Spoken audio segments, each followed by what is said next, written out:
పావుల పట్టాన్ని వదిలిపెట్టి ఈ యొక్క కదిరి క్షేత్రానికి తగిలి వచ్చాను కదా.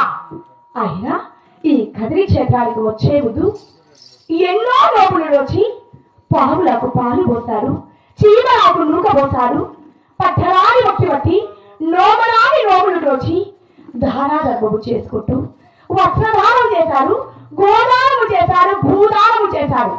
అయినా ఈ కదిరి క్షేత్రానికి వచ్చి గుడి గోపురాలు కట్టించారు. పండుకోవడానికి దాన సత్రాలు అన్ని సౌకర్యాలన్నీ చేసినాడు.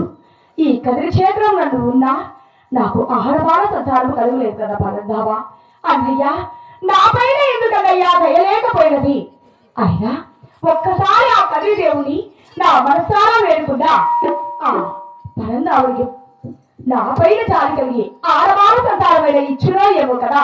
అలాగే ఒక్కసారి వేడుకొని చేస్తుడు గోవిందరామాయణ అన్నా ఓములేదురా